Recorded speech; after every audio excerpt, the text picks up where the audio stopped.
रामानंद जी एक छोटी सी कंपनी में कार्यरत थे। उनकी पत्नी सविता जी एक घरेलू महिला थी। उनका सपना था कि वो अपनी तीनों बेटियों की शादी अच्छे से कर पाएं। पर रामानंद जी ने अपनी बड़ी बेटी मानवी के लिए अभी तक जितने भी रिश्ते देखे थे, सब उनमें बात नहीं थी। कोई लड़के वाले मानवी के रंग की वजह से उसे मना कर जाते या फिर दहेज की वजह से बात नहीं बन पाते, क्योंकि रामानंद जी एक मध्यम वर्गीय परिवार से थे।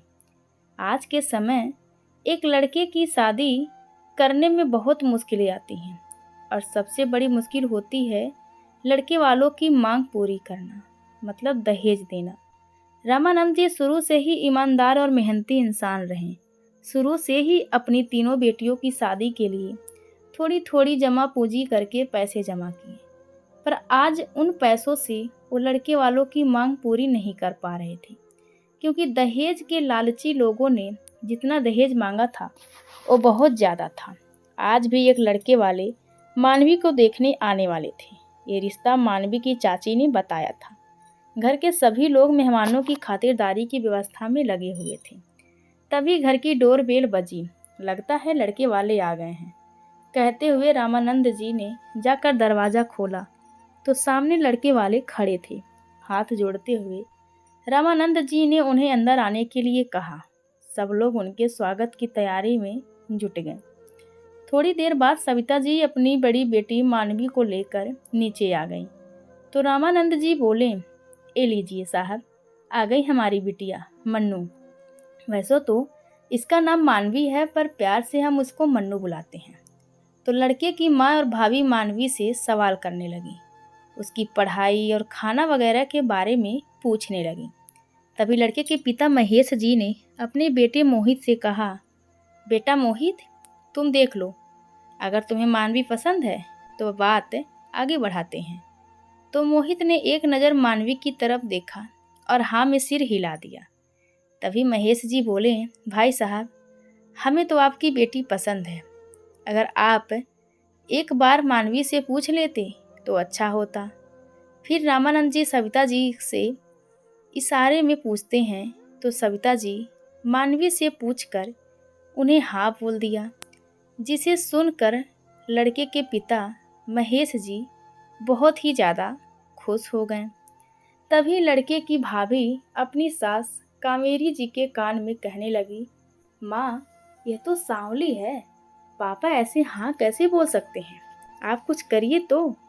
कावेरी जी बोली, तुम चुप रहो बहू, तुम्हें दिख नहीं रहा, ये इनकी सबसे बड़ी बेटी है और पहली शादी है, तो बाप अच्छा ही दहेज देगा। और लड़की भी इतनी बुरी थोड़ी है, रंग ही तो सांवला है। कावेरी जी की बातें सुनकर रवीना चुप हो गई। उसे समझ आ गया कि अब उसकी सास भारी भरकम दहेज की मांग करने वाली है। सबकी हाँ हो जाने के बाद सविता जी मानवी को लेकर ऊपर चली गईं और मोहित को अपने काम से कहीं जाना था, तो वो भी वहाँ से चला गया। तभी रामानंद जी ने महेश जी से कहा, हाँ तो भाई साहब, आगे की बात करें। तो महेश जी बोले, हाँ हाँ, क्यों नहीं भाई साहब, मैंने तो सोचा है शायद रोका भी आज ही कर लेते हैं। तभी कावेरी जी बीच में ही बोल पड़े, ऐसे कैसे रोका कर लेंगे, अभी तो कुछ लेन देन की बातें तो हुई ही नहीं है। फिर रामानंद जी की ओर देखते हुए बोले, देखिए भाई साहब, आपको तो पता है कि आजकल अच्छे लड़के मिल नहीं रहे हैं, और मिल भी रहे हैं तो कुछ देना भी पड़ता है। देखिए, मेरा बेटा एक तो इंटरनेशनल कंपनी में सीए है और एकदम खरा सोना है, तो उस हिसाब से आपको देना ही पड़ेगा। वैसे तो आजकल सभी अपनी बेटी को अच्छा ही देते हैं, ज़्यादा कुछ नहीं, बस आप भी 10 लाख की कार और 11 लाख कैश दे दीजिएगा। वैसे तो ज़्यादा नहीं है, मेरे भाई ने तो अपनी लड़की की शादी में पूरे 50 लाख लगाए हैं, और वैसे भी आपकी लड़की का रंग भी सांवला है, समझ रहे हैं ना आप। कावेरी जी की मांग सुनकर रामानंद जी और सविता जी की एक दूसरे की तरफ देखने लगे, बल्कि महेश जी और उनकी बड़ी बहू चुपचाप बैठे रहे, क्योंकि घर में कावेरी जी की ही चलती थी। तभी रामानंद जी ने हाथ जोड़ते हुए कहा, बहन जी, हमें थोड़ा वक्त चाहिए। तो कावेरी जी ने कहा, ठीक है भाई साहब, 2 दिन बाद हमें बता दीजिएगा, क्योंकि हमारे लड़के के लिए बहुत रिश्ते आ रहे हैं, क्योंकि अगर आप नहीं तो कोई और सही। इतना कहकर वो सब लोग वहां से चले गए। घर में शांति छा गई। रामानंद जी चुपचाप अपनी कुर्सी पर बैठ गए। तभी मानवी की चाची ने कहा, देखिए भाई साहब, अगर अच्छा लड़का देखेंगे तो दहेज देना ही पड़ेगा। और लड़के में कमी ही क्या है, अच्छा खासा कमाता है, अच्छी खासी नौकरी है, अच्छा घर है। ऐसे रिश्ते बार बार नहीं आते। और वैसे भी हमारी मानवी सांवली है, फिर भी वे लोग शादी करना चाहते हैं। मैं तो बस इतना कहूँगी कि शायद आपको ऐसा रिश्ता ना मिले। एक बार सोच लीजिए। अब मैं चलती हूँ, बच्चों के स्कूल से आने का टाइम हो गया है, उनके लिए खाना भी बनाना है। कविता की बातें सुनकर रामानंद जी गहरी चिंता में डूब गए। तभी पीछे से सविता जी ने उनके कंधे पर हाथ रखते हुए कहा, सुनिए जी, चिंता मत करिए, भोलेनाथ की कृपा से सब कुछ अच्छा होगा। तो रामानंद जी बोले, कैसे चिंता ना करें सविता? एक तरफ से देखें तो कविता की बात भी सही है। बहुत से रिश्ते देख लिए, पर सब जगह से पैसों के लिए बात बिगड़ जाती है। लोग तरह तरह की बातें करते हैं। तो सविता जी बोली, क्यों ना हम वो लखनऊ वाली जमीन बेच दें? ज्यादा नहीं तो 20 लाख का इंतजाम तो उससे हो ही जाएगा। और कुछ हमने जमा कर रखा है, हमारी मानिए तो हाँ कर दीजिए। तो रामानंद जी बोले, अगर लखनऊ वाली जमीन बेचेंगे तो हमारे पास बस ये घर रह जाएगा, और कुछ सालों बाद सीमा और रचना की भी शादी करनी है, तो फिर उनकी शादी कहाँ से करेंगे? तो सविता जी बोली, अरे उनकी शादी जब करेंगे तब देखा जाएगा, पर अभी हमें मानवी के बारे में सोचना है। मानवी की चाची ने सही कहा, लड़का एकदम सही है, घर भी सही है, ऐसा रिश्ता बार बार नहीं मिलता जी, इसीलिए आप ये रिश्ता पक्का कर दें। सविता की बात सुनकर रामानंद जी बोले, चलो, अगर हमने शादी के लिए हाँ कर भी दी तो तुम्हें क्या लगता है हमारू मन्नू मान जाएगी? अरे जब उसे पता चलेगा कि हमने उसकी शादी के लिए लखनऊ वाली जमीन बेच दी है तो वो कभी शादी नहीं करेगी। अरे तो हम उसको बताएंगे नहीं ना कि हमने जमीन बेच दी है।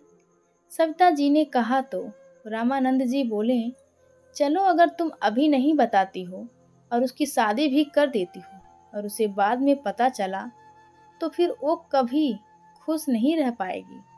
वो हमेशा यही सोचती रहेगी कि हमने उसके लिए जमीन भी बेच दी और कर्जा भी कर लिया। तो सविता जी बोली, शादी हो जाने के बाद हम मन्नू को समझा देंगे, पर आप सोचिए, अगर मन्नू की शादी उस घर में हो गई तो वो कितनी सुख पाएगी। तो रामानंद जी बोले, ये बात तो सही है तुम्हारी, तो हम उन लोगों को हाँ कर देते हैं। तुम कविता को फोन करके हाँ बोल दो, वो लड़के वालों से बात कर लेगी। तो सविता जी ने जल्दी से अपनी देवरानी कविता के पास फोन किया कि मानवी के पापा इस रिश्ते के लिए मान गए हैं, तो तुम भी उन लोगों से बात करके उनको हाँ बोल दो। अब दोनों परिवार शादी के लिए राजी हो गए। कुछ दिन बाद सगाई हो गई और 1 महीने बाद का शादी का मुहूर्त निकला। पर इस बीच मानवी और मोहित को दहेज के बारे में कुछ पता नहीं चला। दोनों घरों में बहुत धूमधाम से शादी की तैयारियां होनी शुरू हो गई। शादी वाले दिन वेडिंग प्लेस को देखकर रामानंद जी की आंखों में नमी आ गई। तो सविता जी भी आंखों में नमी लिए हुए मुस्कुरा पड़ी। बोली, क्यों जी, इतनी जल्दी रोने लग गए? अभी तो बिटिया का कन्यादान करना है, उसे विदा करना है। अभी से हिम्मत हार जाएंगे तो आगे क्या करेंगे? संभालना होगा अपने आप को। और ये तो आज खुशी का दिन है कि आज हमारी बिटिया दुल्हन बनने जा रही है। रामानंद जी बोले, सही कहा आपने सविता, पर क्या करें, बेटी के पिता है ना। आज ये सब देखकर ऐसा लग रहा है जैसे ये सब हमें चिढ़ा रहे हो कि आज हमारी बेटी पराई हो जाएगी। देखो ना, अभी कितनी छोटी सी थी हमारी मन्नू, हमारी गोद में बैठकर जिद किया करती थी, और आज इतनी बड़ी हो गई कि उसकी शादी है और वो हमें छोड़कर चली जाएगी। तो सविता जी बोली, ये तो सही कहा आपने। बच्चे कब बड़े हो जाएं पता ही नहीं चलता, और खासकर बेटियां जो दिल का टुकड़ा होती हैं। पर ये तो विधि का विधान है ना जी, सबको एक ना एक दिन अपने घर जाना ही पड़ता है। हमें खुश होना चाहिए कि मन्नू आज अपनी जिंदगी की नई शुरुआत करने वाली है, एक नई जिंदगी में कदम रखने वाली है। अब आप दुखी मत होइए। चलिए तैयारियां देखिए, समधी जी आने वाले हैं। क्या सोचेंगे कि बिटिया के रोने से पहले पिता ही रोने लगे। तो रामानंद जी अपने आंसू साफ करते वहां से चले गए। लेकिन जब शाम को मानवी तैयार होकर आई तो रामानंद जी अपनी छोटी सी परी को लाल रंग के जोड़े में देखते ही अपनी भावनाओं पर काबू नहीं कर पाए और उनकी आंखों में आंसू छलक आए। पापा की आंखों में आंसू देखकर मानवी की भी आंखें नम हो गईं।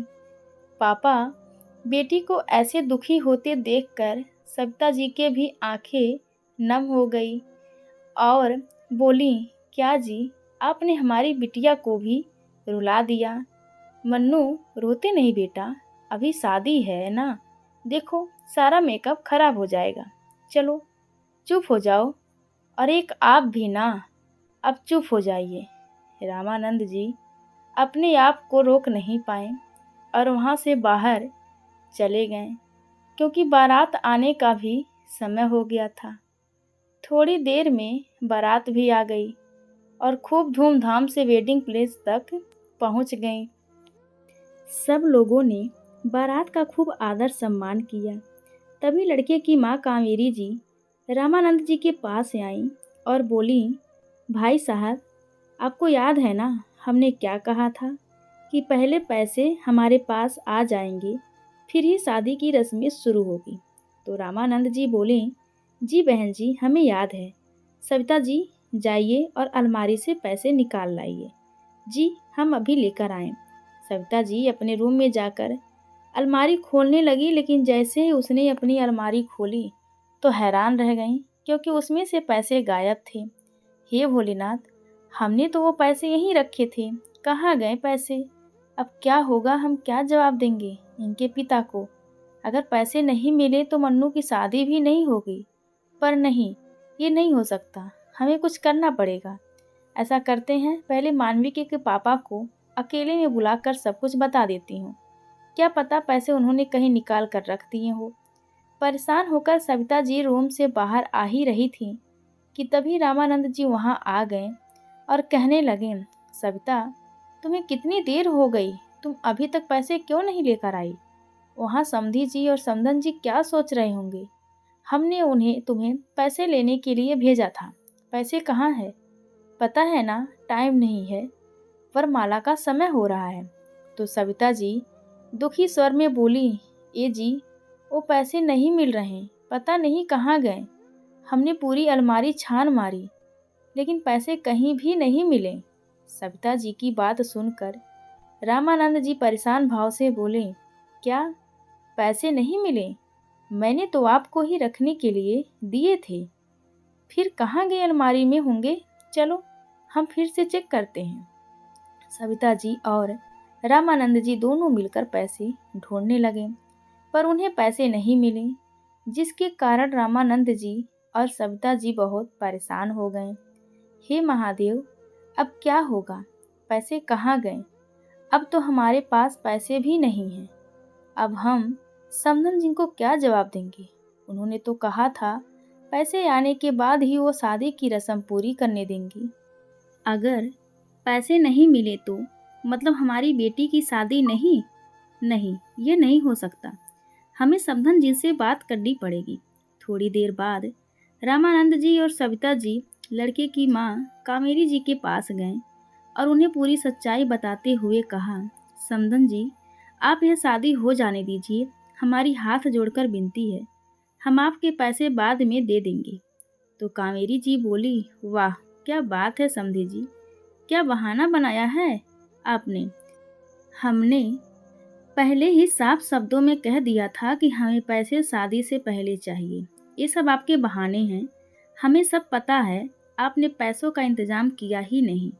असली बात तो ये है कि आप झूठ बोल रहे हैं। हमें नहीं करनी झूठे लोगों से शादी।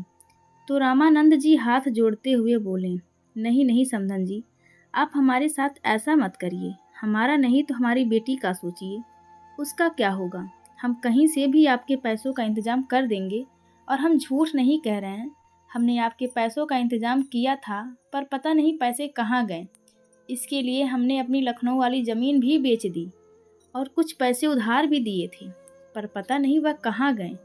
अगर हमारी बेटी आज बिन ब्याही मंडप पर रह गई तो वो जीते जी मर जाएगी। समधन जी, सविता जी भी हाथ जोड़ते हुए, हाँ समधन जी, ये ठीक कह रहे हैं। कृपया आप ऐसा मत करिए कि हम कुछ भी करके आपके पैसों का इंतजाम कर देंगे, पर आप हमारी बिटिया के साथ ऐसा मत करिए।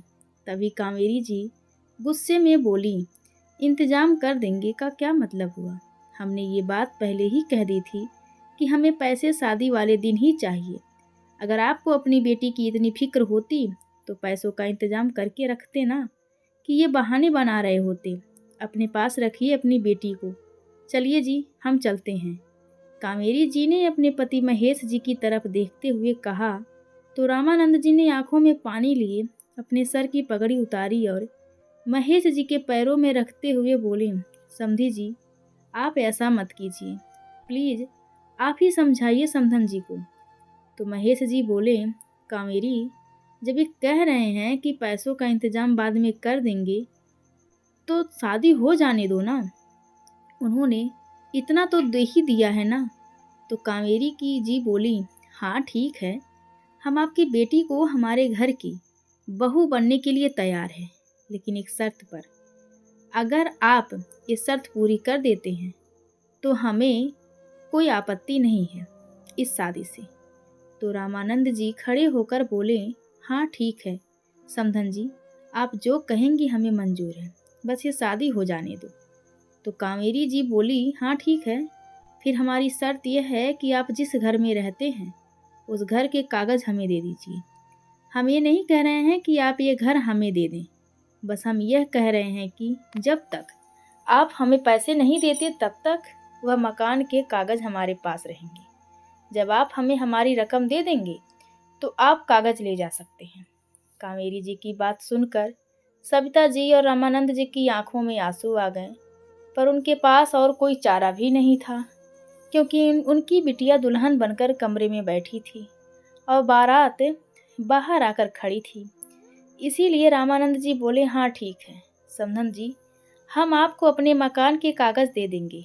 तो सविता जी अपने देवर के साथ जाकर घर से कागज़ लेकर आ गईं और लाकर कावेरी जी के हाथ में थमा दी।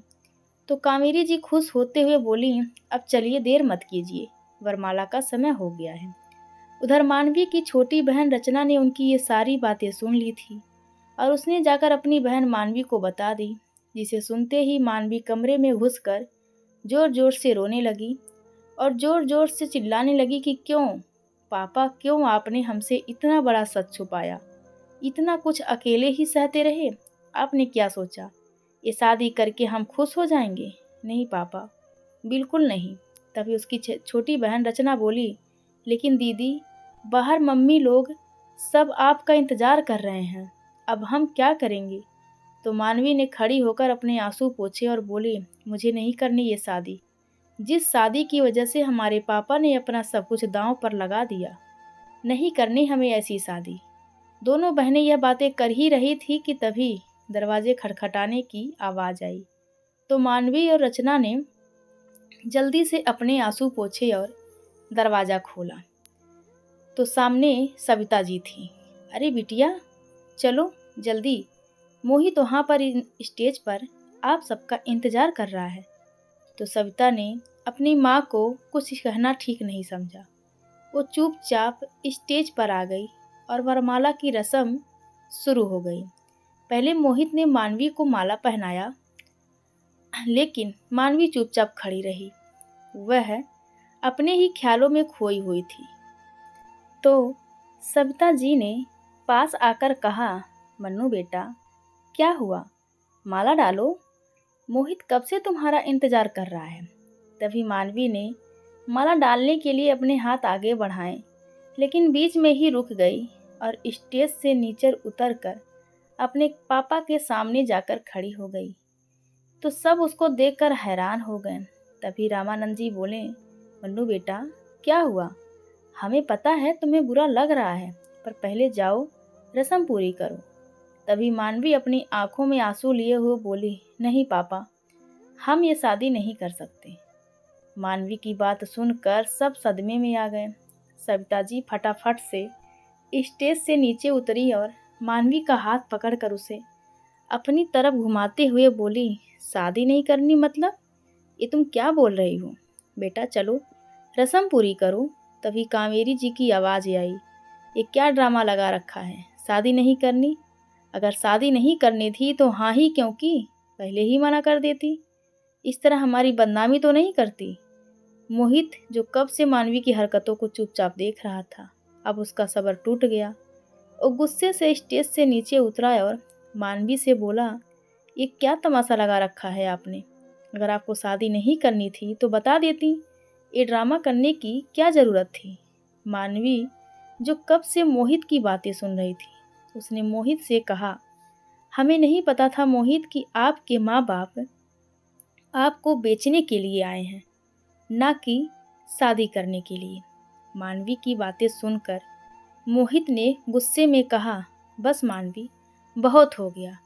अब और एक शब्द नहीं। आपको पता भी है आप क्या बोल रही हैं? तो मानवी बीच में ही बोली, हाँ, मुझे पता है कि मैं क्या बोल रही हूँ, पर शायद आपको नहीं पता अपने माँ बाप की करतूतें, या फिर सब कुछ पता होते हुए भी आप मासूम बनने की कोशिश कर रहे हैं। तुम कहना क्या चाह रही हो? हमें कुछ समझ नहीं आ रहा। और अब दोबारा अगर तुमने मेरे माँ बाप के खिलाफ कुछ भी बोला तो मुझसे बुरा कोई नहीं होगा। तभी रामानंद जी बोले, मन्नू, ये सब क्या है और तुम क्या बोल रही हो? हमारे संस्कार तो ऐसे नहीं थे कि बड़ों से ऐसे बात करो। आज हमारा मान सम्मान तुम्हारे लिए कुछ भी नहीं है। अगर तुम्हें हमारे मान सम्मान की थोड़ी भी चिंता है तो चुपचाप ऊपर जाओ और शांति से शादी करो। रामानंद जी ने मानवी को समझाते हुए कहा और मोहित के आगे हाथ जोड़ते हुए बोले, हमें माफ़ करना बेटा, पता नहीं क्या हो गया इसे, इसकी तरफ से हम आपसे माफ़ी मांगते हैं।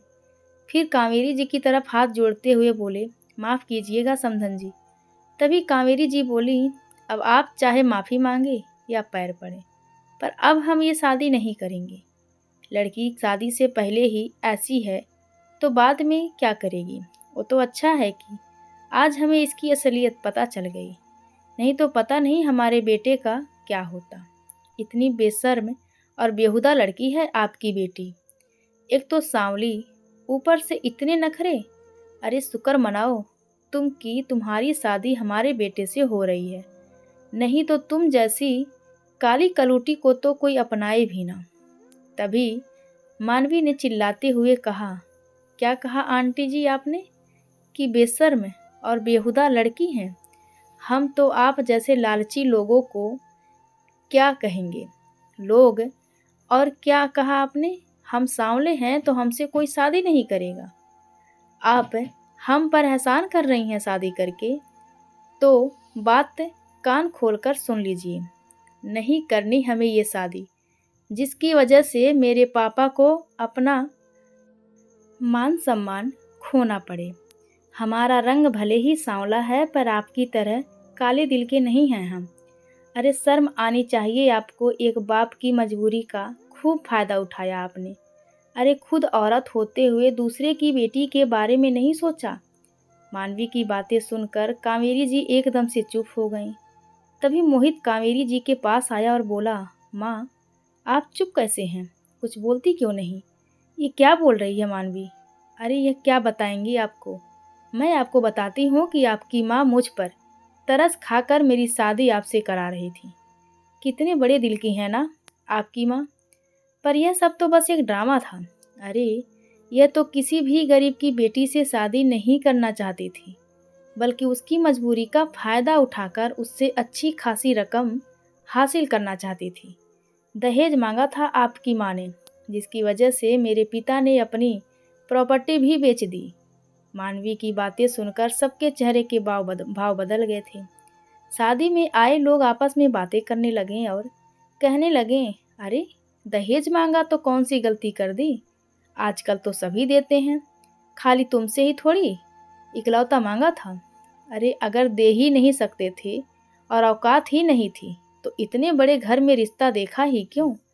फिर अपनी औकात में रहकर देखना था ना। ये तो वही बात हो गई कि भाई चादर छोटी सी और पैर दूर तक फैलाने हैं, तो ऐसा तो नहीं हो सकता। तभी दूसरी औरत बोली, हाँ हाँ बहन जी, सही कहा आपने, ये तो समाज का ही नियम है ना, दहेज देना। तो इन्होंने कौन सा पाप किया? यह लड़की तो बस बिना बात का तमाशा बना रही है। ये तो बस एक रिवाज है जो हर किसी को निभाना पड़ता है और सालों से लोग निभा भी रहे हैं। तभी मानवी, जो कब से दूसरों की बातें सुन रही थी, अपने कानों पर हाथ रखकर जोर से चिल्लाई, बस बहुत बोल लिया आप लोगों ने, अब एक शब्द और नहीं। और क्या कहा आप लोगों ने कि क्या गलत किया था इन्होंने दहेज मांग कर? इन्होंने कोई गलती नहीं की। सही कहा आप लोगों ने, गलती इन लोगों की नहीं बल्कि गलती तो मेरे पापा की है कि वो एक बेटी के बाप हैं और वो आपके समाज का हिस्सा हैं। अरे शर्म आनी चाहिए आप लोगों को। आप जैसे लोगों की वजह से ही ये समाज बदनाम है। और क्या बोल रहे हो आप लोग कि ये दहेज लेना रिवाज है? अरे रिवाज नहीं, ये दहेज हर बाप की मजबूरी है। अरे एक बाप अपनी बेटी को बचपन से पालता है, उसे पढ़ाता है, लिखाता है, उसकी हर छोटी से बड़ी जिद पूरी करता है। बेटी अपने बाप के दिल का टुकड़ा होती है और वह उस टुकड़े को एक दिन किसी और के हवाले करता है। पर आप जैसे लोग ये नहीं पूछते कि उस पिता पर क्या गुजरी होगी जब उसने अपने दिल का टुकड़ा किसी और को सौंप दिया। बस आप लोगों को तो ये पड़ी रहती है कि क्या मिला क्या नहीं मिला। उस शादी में यह खाना अच्छा नहीं था, उसमें यह अच्छा नहीं था। जब हमारे जैसे घरों में बेटियां पैदा होती हैं ना, तब माँ बाप को उसी दिन से चिंता लग जाती है कि बेटी की शादी के लिए जोड़ना पड़ेगा और वो एक एक पाई करके जोड़ते हैं। फिर भी आप लोग एक मिनट नहीं लगाते उसकी बदनामी करने में कि यह अच्छा नहीं था, यह नहीं दिया। आप लोगों को पता है कि बेटियां बाप पर बोझ नहीं होती, या फिर लोग बेटियों से इसलिए नहीं डरते कि उन्हें अलग करना पड़ेगा। आप जैसे लोगों की वजह से बेटियों को जन्म देने से डरते हैं कि उन्हें आप जैसे लालची लोगों को दहेज देना पड़ेगा जो शायद उनकी औकात में नहीं होगा। और क्या कहा था आपने आंटी, जो मेरा बेटा पढ़ा लिखा है तो हमें दहेज देना पड़ेगा? तो क्या आपने अपने बेटे को इसीलिए पढ़ाया लिखाया था ताकि बाद में आप उसकी कीमत लगा सकें? फिर एक नज़र सब लोगों की ओर देखते हुए बोली, और क्या कहा आप सबने कि ये रिवाज है, यह तो सबको निभाना पड़ता है। अगर रिवाज देखा जाए ना, तो हर बाप अपनी बेटी को खाली हाथ विदा नहीं करता। पर आप जैसे लोगों ने और इस समाज ने शादी जैसे पवित्र बंधन को एक सौदे का बंधन बनाकर छोड़ दिया है। अरे आप एक औरत होकर दूसरी औरत के साथ ऐसा करती हैं, इसीलिए तो आज भी हमारे समाज में दहेज जैसी प्रथा अपनी जड़ें फैला रही है। क्योंकि आप लोगों की सोच क्या है कि बेटी को मत पढ़ाओ, क्योंकि अगर वह पढ़ जाएगी तो उसे सही गलत का मतलब समझ आ जाएगा, और नहीं पढ़ेगी तो आपकी तरह ही छोटे विचारों की होगी। और फिर न जाने कितने ही पिताओं को अपनी बेटी की शादी के लिए अपने घर बेचने पड़ेंगे। और फिर आप लोग कहते हो कि ये रिवाज है। अरे ये रिवाज नहीं, ये फांसी का फंदा है। न जाने इसने कितने ही घरों को तबाह कर दिया और कितनी ही लड़कियों को निगल गया है। लड़की चाहे कितनी भी पढ़ी लिखी या फिर संस्कारी क्यों ना हो, इस पर दहेज के आगे उसके सारे संस्कार और उसकी पढ़ाई छोटी पड़ जाती है। क्योंकि उससे ये नहीं पूछा जाता कि कितनी पढ़ी है या फिर कितने संस्कार हैं। उससे तो बस ये पूछा जाता है कि मायके से कितना मिला और कितना कैश लेकर आई है। अरे इस बार मायके गई थी तो क्या दिया मायके वालों ने? औरत तो भगवान का दिया गया एक मूल्य उपहार है, तो जो इस संसार को चलाती है। और औरत का तो गहना ही उसकी सहजता और सरलता होती है।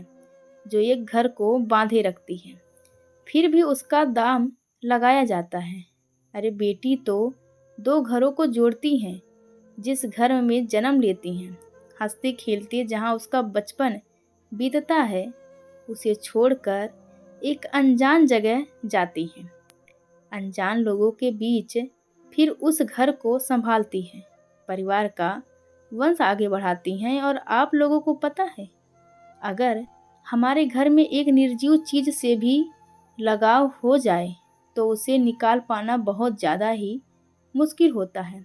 पर सोचिए, हम तो जीवित बेटियां होती हैं जिन्हें हमारे माँ बाप हमें बचपन से पालते हैं, हमें पढ़ाते हैं, फिर एक दिन हमें किसी गैर के हाथों में दे देते हैं। तो सोचिए उन पर क्या बीतती होगी। फिर मानवी अपनी आंखों में आंसू लिए रामानंद जी के पास गई और बोली, क्यों पापा, आपने मुझे क्यों नहीं बताया? हम खूब खुश रहते क्या? आपके मान सम्मान को दांव पर लगाकर, अपना घर दांव पर लगाकर, और आपको कर्ज के नीचे दबाकर नहीं रहते हम खुश पापा। रोते हुए मानवी अपने पापा के गले लग गई तो रामानंद जी की आंखों में भी आंसू आ गए। मेरा बच्चा, तेरी कोई गलती नहीं है। गलती तो मेरी है कि मैं तुम्हारे लिए इतना भी नहीं कर पाया कि तुम्हारी एक अच्छे घर में शादी करा पाऊँ। मैं एक अच्छा पिता नहीं बन पाया बेटा। तभी मानवी ने एकदम से अपने पिता से अलग होकर बोली, पापा, आपको अपना सिर झुकाने की कोई ज़रूरत नहीं है, क्योंकि आपने कोई ऐसा काम नहीं किया कि आपको अपना सिर झुकाना पड़े। और क्या कहा आपने? आप गलत हैं। अरे, आप गलत नहीं, आप तो हमारे लिए हमारे हीरो हैं। आपने तो हमारी हर छोटी से बड़ी खुशी का ध्यान रखा, हमें पढ़ाया लिखाया। आप गलत हो ही नहीं सकते। अरे, आपका रुतबा तो भगवान से भी बढ़कर है हमारे लिए, किसी और ने देखा हो या ना देखा हो पापा, पर हमने देखा है आपको रात दिन मेहनत करते हुए। हम त्योहार पर आप हमारे लिए कपड़े लेकर आते, पर खुद पुराने कपड़े को पहन लेते, और हम पूछते तो हमसे कहते कि बेटा, मेरे पास कपड़े हैं, अभी अगली बार ले लूँगा। अगर हमारा कुछ खाने का मन हो तो एक बार कहने पर लाकर रख देते थे, और अपना मन मार के हमारी शादी के लिए दहेज इकट्ठा करते थे। आपको पता है पापा, एक बेटी का बाप ना एक राजा होता है। हर किसी की औकात नहीं होती बेटियों को पालने की, और भगवान भी बेटियां उस घर में देता है जो उनका पालन पोषण कर सके। आप हमारे लिए ना इस दुनिया के सबसे अमीर इंसान हो, और गलती आपकी नहीं समाज की है। माफ़ी चाहती हूँ आप पापा कि आज इतना बोल गई मैं, पर आज मैं आपकी बेइज्जती होते नहीं देख पाई। उस इंसान की बेइज्जती होते जिसने ना कभी अच्छा खाया हो, ना कभी अच्छा पहना, बस हमारी शादी के लिए दिन रात मेहनत करी, और आज उस इंसान की इज्जत को अपने पैरों पर लाने में टाइम नहीं लगा। मानवी की बातें सुनकर सबकी आंखों में आंसू आ गए। सविता जी की आंखों में आंसू रुकने का नाम नहीं ले रहे थे, क्योंकि उन्हें कभी पता ही नहीं चला कि कब उनकी मासूम सी बेटी इतनी समझदार हो गई। उधर कावेरी जी भी शर्म से झुक गईं। मोहित जो कब से मानवी की बातें सुन रहा था, उसकी आंखें भी नम हो गई। वह अपनी माँ कावेरी जी के पास गया और बोला, क्यों माँ, शर्म आनी चाहिए आपको, एक औरत होते हुए दूसरी औरत का दुख नहीं समझी? अरे, आज तक हम आपकी हर बात मानते आए, कभी आपकी बात का विरोध नहीं किया। पता है क्यों? क्योंकि हमें लगता था कि हमारी माँ हर वक्त सही है। अरे माँ, आप कम से कम उस बाप की मजबूरी तो समझती जिसने अपनी बेटी के लिए अपना सब कुछ बेच दिया। क्या आपने इस दिन के लिए हमें पढ़ाया लिखाया था कि आप किसी बेटी के जरिए जो आपने हमारी पढ़ाई लिखाई में लगाया है उसे वसूल कर सकें? अरे, हम खुद अपने आप पर शर्म आ रही है आपको माँ कहते हुए। तभी कावेरी जी अपनी गर्दन ऊंची करके मोहित से बोली, बेटा, मुझे माफ़ कर दे।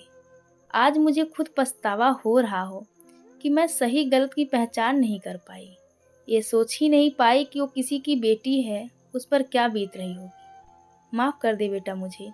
तो मोहित बोला, हम कौन होते हैं माँ आपको माफ़ करने वाले? जिनके साथ आपने इतना सब कुछ किया, उनसे माफ़ी मांगिए। माँ, शायद आपके कुछ पाप कम हो जाएं। अगर हमें जरा भी अंदाज़ा होता ना कि आप हमारी शादी के नाम पर क्या कर रही हैं, तो हम शादी के लिए कभी हाँ नहीं करते। कहते हुए मोहित रामानंद जी और मानवी के पास गया और हाथ जोड़ते हुए बोला, माफ़ कीजिएगा अंकल जी, हमें नहीं पता था कि हमारी माँ ने आपके साथ ये सब किया। अब तो हम कुछ नहीं कर सकते, बस आपसे माफ़ी मांग सकते हैं। प्लीज़ हमें माफ़ कर दीजिए। हम अपनी माँ की तरफ से बहुत शर्मिंदा हैं, पर हमारा यकीन मानिए, हमें सच में कुछ नहीं पता था इन सब के बारे में। तो रामानंद जी मोहित के हाथों को नीचे करते हुए बोले, नहीं बेटा, तुम्हारी कोई गलती नहीं थी। तुम्हें ये सब करने की ज़रूरत नहीं है। तभी मोहित बोला, अगर आपने हमें माफ़ किया है तो फिर हम मानवी से शादी करना चाहते हैं, वो भी बिना किसी दहेज, बिना किसी गिले शिकवे के। सब लोग मोहित की बातें सुनकर हैरानी से उसको देखने लगे। तभी मोहित बोला, हमें पता है कि आप सबके मन में क्या चल रहा है। यही ना कि इतना सब कुछ हो जाने के बाद भी हम शादी करना चाहते हैं। पर हम आपको सच बताएं तो हमें एक ऐसे ही हमसफ़र की चाहत थी, जो सही को सही और गलत को गलत कह सके, जो हमारे कदम से कदम मिलाकर चल सके। और आज मानवी ने गलत के खिलाफ खड़े होकर दिखा दिया कि लड़कियां कमज़ोर नहीं होती, उन्हें कमज़ोर यह समाज बनाता है। क्योंकि औरत कभी कमज़ोर थी ही नहीं। सीता माता को ही देखिए, अपने आत्मसम्मान के लिए धरती में समा गई। लक्ष्मीबाई जो अपनी राज्य की गरिमा के लिए अंग्रेजों तक भिड़ गईं।